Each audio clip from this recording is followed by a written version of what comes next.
there's seems to be a huge interest in giving bursaries to the bright ones. Everybody wants the bright ones, and there's a lot of competition for the bright ones. But in any population that has been disadvantaged for so long, you're not going to find a huge number who are so-called the bright ones. So there are now lots of programs that have started in South Africa where people are trying to improve that pool. From our perspective as evaluators, this is one such program. It's not actually one project, it's maybe one program. But basically, you've got a whole lot of learners who are sitting in government schools who are not really classified as the bright ones, and to be given nice big bursaries, etc. And so this program comes in, and the students are moved from their school to another school where the potential is supposed to provide them with an opportunity to blossom and become really good. Okay. So, first of all, what is the program intervention? It has two main kind of parts. I've gone and looked back at the original documents, which were in 2006, 2007. What did the people say what they wanted to do? And this is what they wanted to do. They wanted to take the learners and they wanted to improve the quality of their performance. Now, to me, that says if you came in with 60%, when you go out, you must be going out with 80%, or at least 70%. Okay. And the second was that this was in the documentation, that the idea was black learners from disadvantaged backgrounds. So the concept of disadvantage wasn't really unpacked at that stage, it was just written in, and that was it. So that's the original documentation. Then what happened is that they had a cohort in 2007 starting in grade 10, went through to grade 12, then another cohort went through, and so we went on. And so we've got 2013 when we finished, and we've been tracking learners. So they finished over here, so we could track them in 2010, 2011, 2012, into 2000, so we can see what happened to them, which I think is one of the best. I don't know of other people who have actually tracked them so nicely compared to the Zenex evaluation. This was in the documentation. So we take learners in public non-effective schools. So what is a non-effective school? Would you consider a township school that's getting 90% pass rate for matric a non-effective school, given that the pass rate is 30% in some cases for some subjects? You move them to a SASA and MNE program, a SASA in the sense of private schools which charge lots of money, give them quality teaching and learning, and we will see an improved performance with matric exemption. So that's where we're going. This is what they said they were doing. Okay, off we went. The school context, the types of schools that they went in, you might think SASA schools are all the same. Well, they are like chalk and cheese. So they went into a variety in different numbers and different things. So here we have the schools. Some were high fee, some were actually low fee in the sense of only like, at one stage I think somewhere about 12,000 or 13,000 in 2007. Some were day, some were boarding. Some were isolated in the sense that they sent one learner to that school. And in another case, they sent 15 or 20 to that school. So you had a situation of a learner being isolated as you are the scholarship kid, or there's a whole group of us and they formed a scholarship class, or they were just distributed through the school. And learner fit. So you had a young black learner coming from a township going into the most prestigious school available in the province, where people arrived in their Range Rovers and dropped off their kids, and in another case you had, they were the only black child in the class. So I mean, I've got pictures when I went in to do evaluations of, and we would keep saying, let's guess who the scholarship learner is, and there would be this picture of this sea of white faces and one black child sitting at the back. So it was very difficult for them, and we had lovely time interviewing them about what was going on, which I won't talk about today. What happened to them? They were mentored. There was a mentor in the school that helped them adapt and work their way through, so they could always go there. And these were all the social problems, academic problems, etc. Their job was really just to assist them. In some cases, the school had somebody and they said, you go one-on-one and speak to them. In other cases, every week on a Thursday afternoon from 3 o'clock to 4, the group came there and they could share and they spoke about things. So again, different models. And then academic support. In some cases, the school said, look, what we do here is good enough. In others, they said, we have a special class that takes place at 3 o'clock for anybody who gets less than 60%. So the scholarship learner would arrive and there'd be other learners from the class. And in other schools, it was specially set up for the scholarship learners. And whether they've got 90% or 50%, they went to that class and they had to do extra work. Any questions? You must just ask clarification, please, because I'm going to go quickly. You use the term scholarship, which I normally don't hear in South Africa. What do you mean by scholarship? What do you mean? The child was provided with an opportunity to go to a school with everything paid for them to go to that school. Okay, I would characterize that as financial assistance versus scholarship, which is an earned opportunity based on talent or potential. And I think they're really different. I think that's really important to These learners were all selected. They all wrote tests. They all did all the things that Letty spoke about. So in that sense, they had earned from amongst their peers. They were given this opportunity. However, there was a financial cutoff. In other words, if the family couldn't have lots of money. It didn't always work out too well, because what they would do is that they'd say, yeah, we're a divorced family and my mother is looking after, she's earning 5,000 rand a month, so yes, you can get into the program. And then the father would come in the Range Rover and pick them up from the school. So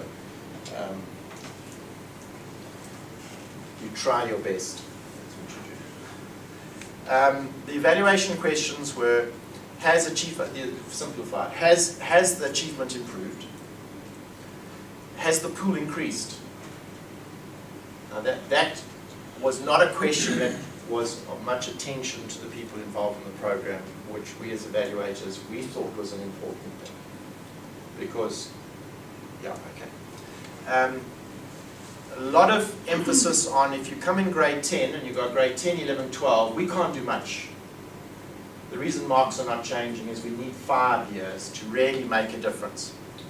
So we were asked to check on that. And then the other was, we're pulling learners from another school. Well, what would have happened if they'd stayed in the school?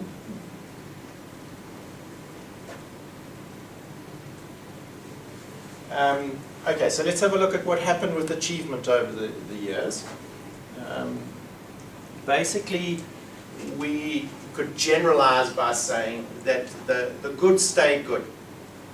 If you came into the project selected with a 75 or 80%, you tended to stay 75 or 80%. And that, in a sense, can be celebrated as a success due to the very large dropouts that we have in schools and learners. But they didn't kind of really get... A 70%er never became a 90%er. A 40%er became a 55%er. The middle can go either way. Those who came in at 40% in the early days when they were selecting that tended to stay at 40%. It was just as if they were unable to use the opportunity. They didn't have the academic resources to actually use and go really well. They were lost in class, as it were.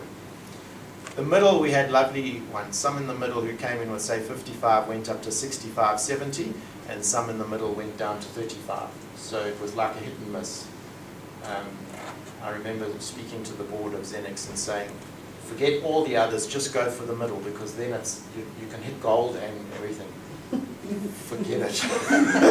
Not interested. Because half are going to go downhill. And you average everything out and you get a 50%. No, we're not interested in 50%. Okay. The project average results are improving as selection increases. So if you go to the project and you say, how are things going, you can show that everything is looking really good. Let's have a look. Okay, so as the years go by, those who got a bachelor's degree, bachelor's pass, 46% into the first cohort, then 77%, then 80%, then 90%, and apparently last year it was 100%. Yeah. So, I mean, if you look at that, brilliant. I mean, you can't look at this. Nothing here with these people who are failing and everything there. But you can't look at one part of the system. You've got to look at the whole picture. So let's have a look at another part of the picture. This is the English entrance mark. This is the test in grade 9 that allows them to be selected. And the average every year has been about 50% for the English entrance. And the marks for the English when they leave are 57, 62, 64, 70. So you can see that we're slowly really doing really well.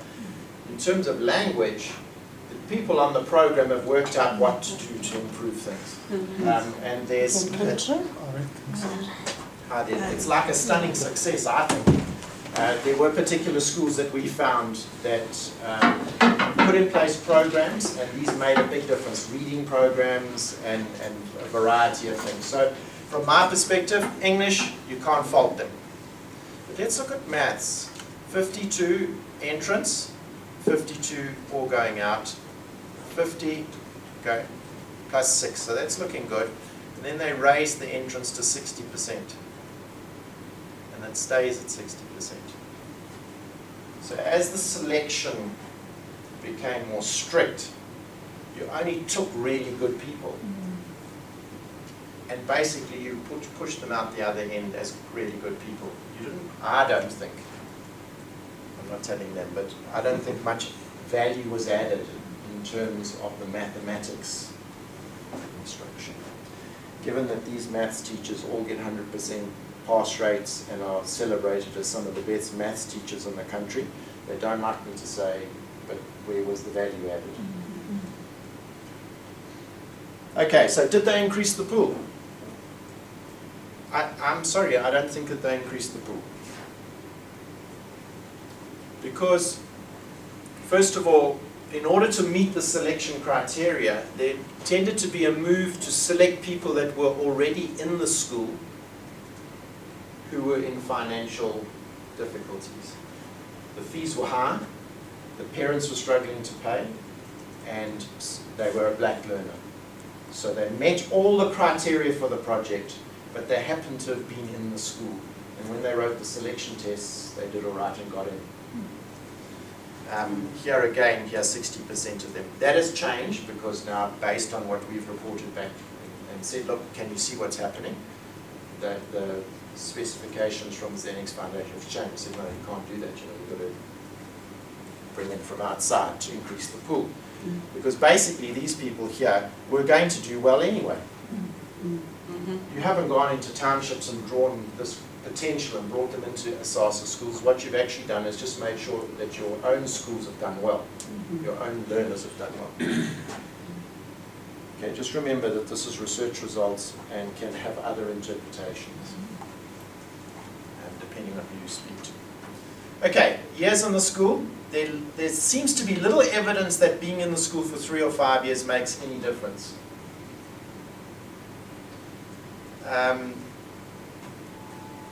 The reason for that, sorry, the language didn't do too well. I'm a science person, I'm allowed to. Why? If you look here,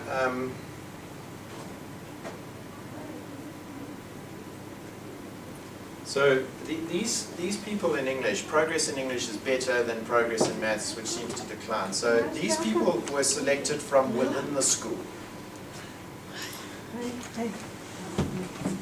an example would be the learner.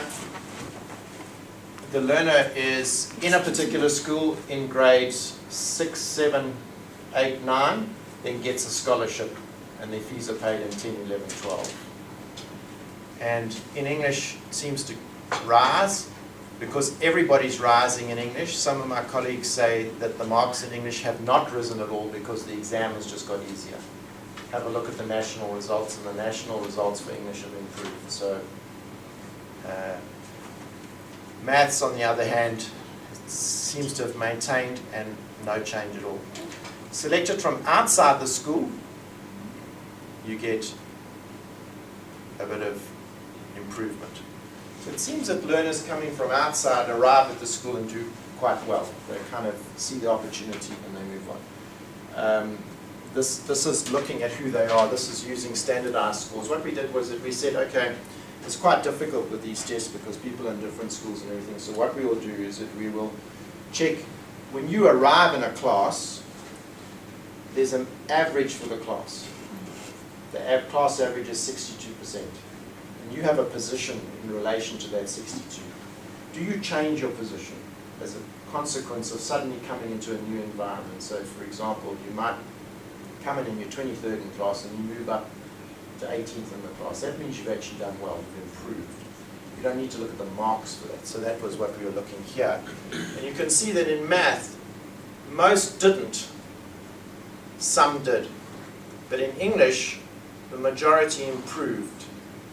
So that the change in environment where you were, where the teacher was a fluent English speaker, the environment was all English, etc., has obviously made a difference in these schools.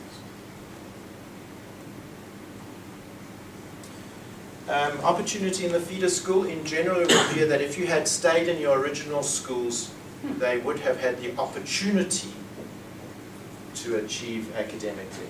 So how do we come to that conclusion? Let's take a couple of schools, and what we're saying is if you take a school like Eden Glen High, Eden Glen High is getting a 96% pass rate. So it's doing really well. It's a dinner lady school, and if you are a learner at that school, you have every opportunity to get an A because there are A's coming out of that school. So the opportunity is there for you.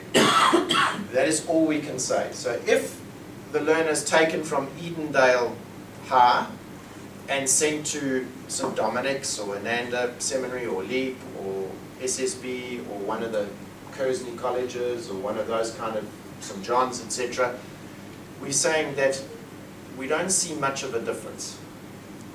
However, if you go and you take the learners from these schools here where you have 45 and everything like that, then the opportunity is not necessarily there because we don't find the A's and the B's. We find a lot of C's and D's and E's that give you an average that ends up about 45 or 50%.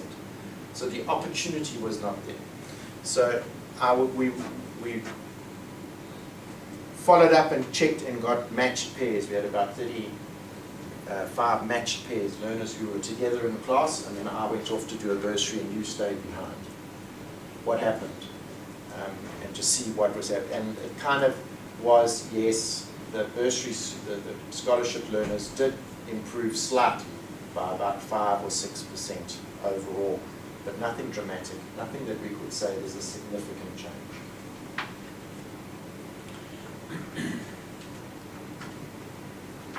Okay, so what about two aspects that we thought that were the most interesting parts coming out of this project? The first was the support models. It doesn't seem that the support models, which we refer to as the out-of-school time sessions and camps, made a significant impact on achievement. Now remember, we're looking at achievement. We're not looking at retention at the school or holistic development or opportunity. We're talking about their maths marks improve. So when we have a look from a holistic point of view, having been to the schools, having interviewed the learners over 4 or 5 years, seeing what's going on, speaking to them once they'd left, etc., there is no doubt about that they received a good education by going to these schools. And so one of the things that was quite interesting is that their choices and their vision changed totally. And I don't know whether you can put a price on that. So you get two learners, one coming from a township school getting 70% and one coming from I'll use St. John's because I know that it's up here.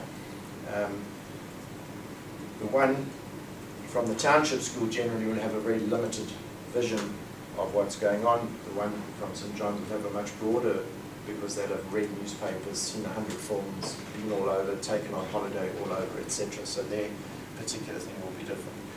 So taking the person from the township school, moving him does broaden that particular vision, which some people will say is really positive and other people will say, okay. The support models, most of those that we watched tended to be, we taught the lesson this morning on equations and factorizing. This afternoon, let's do it again. You obviously missed the point in the morning, so we'll do it again. And it doesn't make a difference. It doesn't change things. And so we're suggesting there needs to be a change. And we're working with Zenex Foundation on bringing in, we've got some projects on that, which are new ways of dealing with support in school. The one thing is the few dropouts. That is an amazing statistic, because if you go into normal schools and you look at the dropout rate, it's high compared to those who went who left these township schools and went into these SLs, so the dropout is very low. So what it says is that when you treat somebody and give them special things and you look after them, maybe their marks aren't going anywhere, but they stay at school. Okay, tracking. A high percentage of the learners entered university and were making a success of the studies. I'm halfway. That's perfect. Are you halfway? Yes. You told me you're telling me halfway. I've only got 2 slides left. Okay. Okay, so we followed up about 238 learners. And what we did was that we had information from them when they were on the project, and we got a bit from 10, and we got a bit from doing things, and then we started phoning. And what we would do is that we would have Letty's cell phone number, and we'd phone her, and then we'd say, Letty, have you kept in contact with any other who were on the project? And they'd say, oh, no, I know this person, I know Robert, and I think give me his cell phone number, and then we'd get Robert's, and then so it was like a networking out. And then we put up a Facebook page, and the next minute somehow they found out about it, and the next minute we had all sorts of people coming and saying, yeah, this is my contact details and everything. So we managed to get 238. Sorry, there were 238 on the pro. We contacted 125, so about half. And 104 actually bothered to respond to our questionnaires. So what we did was that we put up an online questionnaire, and we sent them an SMS that said there's this online thing, this is the website that you can go to and get fill it in. If you prefer us to post it to you, we'll post you one, and you can see that we had 23 postal ones and we had about 80 online. And when you filled the form in and it came through, we sent you 50 rands worth of airtime. And within the research thing, we found a huge body of evidence that says unless you give an incentive, you're wasting your time. We get 10% or 5% or whatever it is. And if you think about it, 50 rand times 100 is a very small price to pay to get all that data in. I mean, for me to drive around to the schools and try and get things would have been an enormous expense. We have got a bit of a bias, because within the literature it says that those who do well are happy to tell you that they did well. Those who failed and are a nightmare and are drug addicts are not going to fill out the thing and say, I'm a drug addict. So there is an ability, and we did an analysis based on the marks that they got on NSC, and there is a small bias towards the more successful ones. Okay, so what is this? This is the first year after school. This is the second year after school. Light blue means I got into first year varsity, darker means I've continued. The pink here means I just did nothing, took a gap year. this brownie color here, That's the gap. That's the gap. the brownie is the gap, and the pink is I went to work. Okay, so you can see that what happened is that we got a few over here who went to work and then went off to varsity. We got a few who did a gap year and then went off to varsity. And we got a whole bunch of them who all just carried on.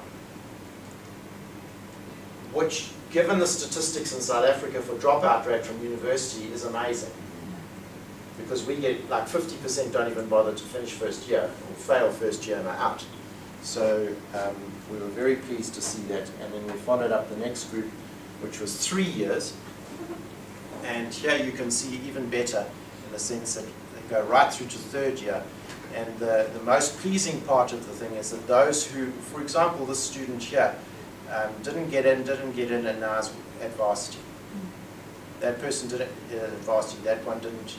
So a lot of those who started off eventually ended up. There are only about, there's 1, 2, 3, 4 over here where we didn't get information.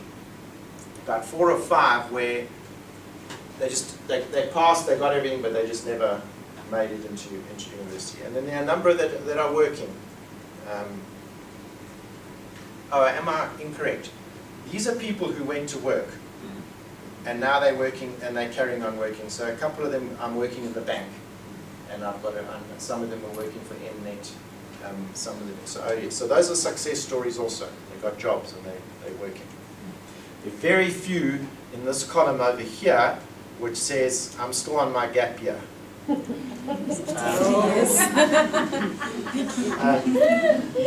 the amazing stories that we got produced, we analyze all this stuff on NVivo and we do full coding and we come up with the thing. And the bottom line was that we came up with a code of resilience.